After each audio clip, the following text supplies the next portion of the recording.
Ito yung mangrove park yan, Palanas Basur Mangrove Park. Dito tayo sa tingnan natin entrance area.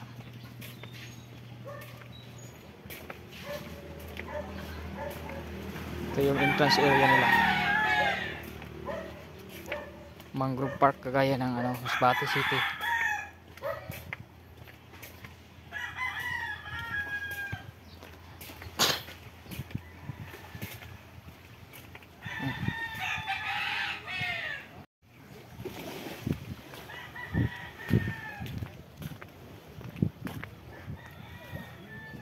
Ay, ganda ng view dito, yung mga bakaw, laki ng mga bakaw, mga puno yan, may baruto doon. Ganda ng park dito, daming mga bakaw.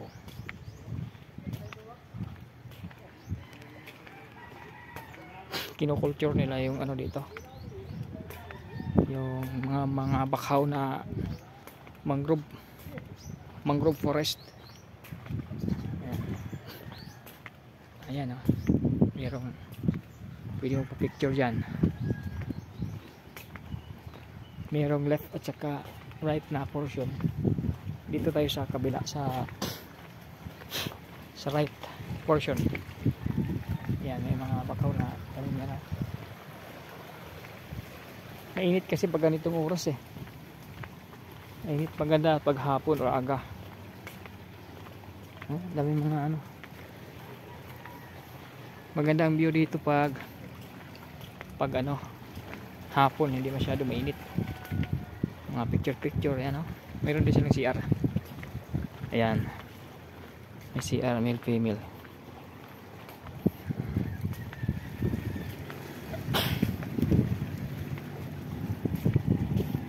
Picture na. Yan. Linaw pa ang dagat ngayon. Wala pang bagyo. Merong dito, merong sirena, kaya lang wala na. Diyan na portion, may sirena yan, kaya lang wala na. Inanod siguro ng current ng dagat. Putol na. Ay, manggilang puti ang pintura, hindi na gainit pag ito.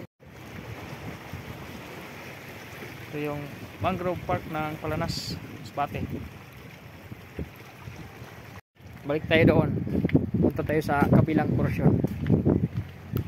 Maganda itong park na ginawa nila. Kaya lang dapat may mga dito. May mga waiting shed na masisalungan. Kaya dito wala.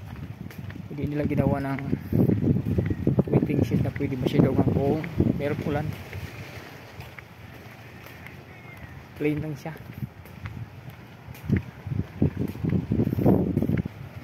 Mangrove Eco Park, Mangrove Park. Yan, mayroong parang castle.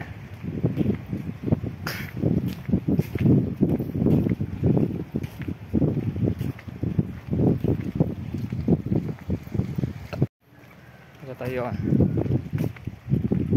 Ito yung left side ng Mangrove Park. View yung dagat, malinaw pa ngayon ang dagat, hindi wala pang bagyo. Ganda ng view. Dili pa man masyado ang inda mga mangrove, dili pa kay daragko ng bakaw. Pag daragko na sila ng mga gagmay na ipagtanom ninda, mahay na naktaw nga mahandong na ini. Kaya dili pa masyado ko ang mga bakaw na tanom da. Kaya mainit pa siya. Hindi pa handong mga bakaw na yung tanim.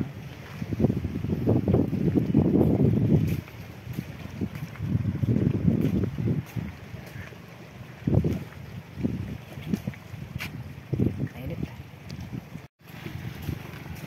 Exit na tayo pa uwi. So yan, maganda mga picture dito. Ang ganda ng park, dapat hapon or umaga pa para di mainit. Pag ganitong oras, alas 11, alas 12, masyadong mainit. kasi walang ano, wala pang mga cottage na pwede masilungan. At saka yung mga mangrove dito hindi po masyado malaki. Pag malaki na yan, pwede na yan makapagproduce ng lilim sa lugar. Ito, mga bakaw. Maliliit pa yun, bakaw na ano dito. Kaisip na tayo pa uwi.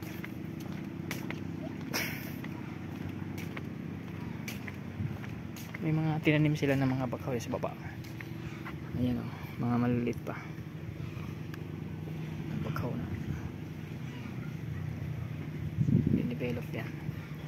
Protection yan sa pag mayroong storm surge doon.